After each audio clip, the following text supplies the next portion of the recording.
I'm Damien. I've been a dog trainer for over 20 years and a lifelong dog enthusiast. I dig through the research and try to separate fact from fiction. With that said, let's get into it because today's video is pretty important. Welcome to Dog Science. Before I made this video, I did something a little humbling. I made a checklist of what the research actually says dogs need, not what the pet industry says, not what looks good on Instagram. And I graded myself against it. 7 things. I was fully prepared to ace this. 20 years doing this professionally. I was doing 2 of them consistently. 2 out of 7. So here's the list. And I bet money you're about to have the same uncomfortable moment I had. Thing 1. Your dog needs to sniff. Not power walk, sniff. Most walks are built for the human. We've got a route, a pace, a step count we're chasing, and a dog getting yanked along every time its nose drifts toward a bush. That bush, by the way, is basically your dog's version of doom scrolling. It's information.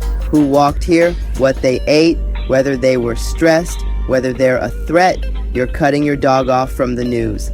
In 2019, researchers Charlotte Duranton and Alexandra Horowitz ran an actual test of this, published in Applied Animal Behavior Science. 20 dogs split into 2 groups. One group did 2 weeks of nose work, scent games, searching for hidden food.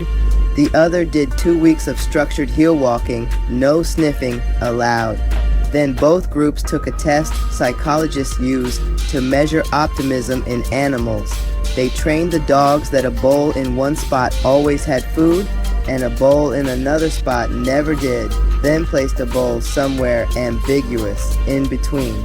A dog that hurries hopefully toward the ambiguous bowl is, functionally, an optimist. A dog that hangs back is a pessimist.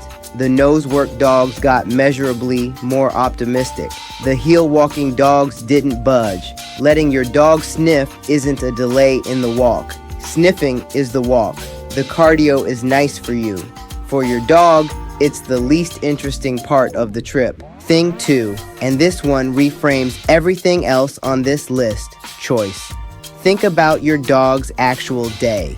You decide when it eats, where it sleeps, when it goes outside, who it says hello to, how long it gets to smell something before you tug the leash. Your dog is, structurally, one of the most micromanaged animals on the planet. There's a framework vets and welfare scientists use to evaluate animal well-being called the 5 domains model. In 2020, the scientists behind it did something telling. They renamed one of its 5 core categories specifically to center agency, the ability of an animal to make choices, exert control, and get the outcome it wanted. In 2023, a paper in Frontiers in Veterinary Science by Catherine Littlewood, Morgan Heslop, and Mia Cobb laid out what that actually looks like in practice. Their point is that welfare isn't just not suffering. An animal can have food, water, shelter, 0 pain, and still have a worse life than one that also gets to choose things. Which bed to nap on, which toy to bother with, which direction to walk. The fix here doesn't cost anything. Offer 2 bed options instead of 1. Let your dog pick the route sometimes. Let a sniff run long instead of cutting it short. Small, cheap moments of you're allowed to decide this, and the research says that agency is a welfare need in its own right, not a nice to have bolted onto the real needs. Thing 3, mental stimulation on purpose, regularly, not just whenever you remember to buy a new toy. There's a large body of enrichment research across shelters, labs, and homes, and it converges on the same finding. Understimulated dogs don't just get bored in some harmless way. Boredom shows up as behavior problems, destructive chewing, digging, escaping, excess barking, and in some cases, repetitive, compulsive movements. The behavior you're calling bad is frequently a dog with an underused brain generating its own entertainment. On the flip side, enrichment, puzzle feeders, novel scents, new environments, problem-solving tasks has been shown to reduce stress behaviors and, notably, to help slow cognitive decline as dogs age. It's not just entertainment, it's maintenance for the brain. The bar here is lower than people think. You don't need a Kong empire. Feeding one meal a day out of a snuffle mat instead of a bowl counts. So does a 5-minute find the treats I hid around the living room game. The research isn't asking for effort, it's asking for some consistently instead of none. Thing 4, real uninterrupted sleep. There's a research group out of Eötvös Loránd University in Budapest, the same lab behind a lot of modern dog cognition work, that's been studying dog sleep with EEG. In 2017, Anna Kiss and colleagues published a study in Scientific Reports showing that what a dog learns while awake gets processed and locked in during sleep afterward. A companion study that same year, led by Ivailo Iochev, found specific bursts of brain activity during non-REM sleep called sigma range transients that directly predicted how well a dog remembered its training the next day. In other words, the training session isn't where the learning finishes, the nap after it is. If your dog gets startled awake constantly, sleeps somewhere loud or high traffic, or gets herded outside every time it's finally settled, you may be quietly sabotaging every training session you just ran.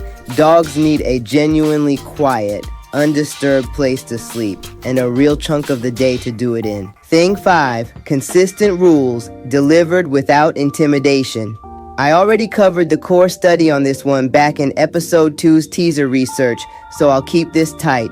In a 2020 study in PLOS 1, Ana Catarina Vieira de Castro and colleagues followed 92 dogs from reward-based and aversive-based training schools. They measured stress behavior on video and cortisol in saliva.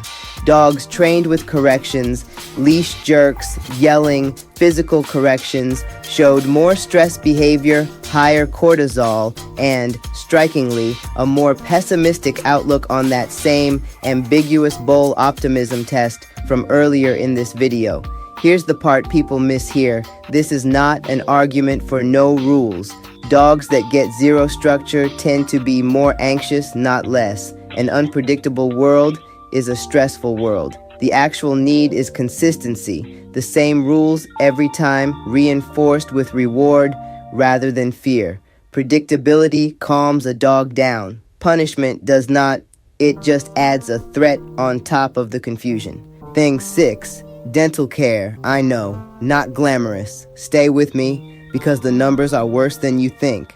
A Vet Compass study out of the Royal Veterinary College, led by Dan O'Neill, examining over 22,000 dogs across UK veterinary practices, found that periodontal disease was diagnosed in 12.5% of dogs in a single year alone, making it the single most commonly diagnosed condition in the entire dataset, ahead of ear infections, ahead of obesity. And that 12.5% is just the cases that got caught. Periodontal disease is badly underdiagnosed because it hides under the gum line and most owners never look. Broader veterinary dental surveys put the real number by the time a dog hits 3 years old, somewhere between 80 and 89% already carrying some degree of it, found or not. This isn't cosmetic. Periodontal disease is a genuine ongoing infection, and it's linked to downstream problems well beyond the mouth. Brushing, dental chews, or at minimum a vet actually looking in there once a year. It's unglamorous, and it's one of the most preventable health problems your dog has. Thing 7, an outlet for the stuff your dog is actually built to do. Matched to what your dog specifically needs, not a generic amount. A border collie and a bulldog do not have the same physical requirements, and I took him around the block can be plenty for one and nowhere near enough for the other. But underneath the breed differences, there's a shared theme. Dogs are built to run, chew, dig, chase, and carry things in their mouths. When none of those outlets exist anywhere legal, the behavior doesn't disappear. It relocates to your couch cushion, to the drywall, to the flower bed you just replanted. Give the behavior somewhere to go on purpose, and a lot of problem behavior quietly resolves itself. A digging pit in the yard, a flirt pole for the chase instinct, appropriate chew items rotated so they stay interesting. Exercise size to this dog, not a general guideline off the internet. It's the same principle as Thing 3, mental stimulation, just for the body instead of the brain. Give the dog a legal version of what it's already trying to do. So there's your 7: sniffing, choice, mental stimulation, real sleep, structure without fear, dental care, and a legal outlet for what your dog is built to do. Remember, going in, I was doing 2 of these consistently. If you're anything like me, you're walking your dog fast, feeding it from a bowl, correcting it when it's wrong, and calling that a full life. It isn't a bad life, it's just an incomplete one. And the fix for almost every item on this list costs nothing but 5 extra minutes and a little intention. Pick the one you're worst at, just one. Start there this week. If this was useful, send it to someone whose dog you've been secretly admiring at the park, and subscribe, because next episode is the one your dog won't want you to miss. Next time, 7 things we love that dogs hate. As for Thor, sniffer of bushes, world's laziest optimist, holder of 0 periodontal appointments he didn't have to be dragged to, he failed this audit right alongside me.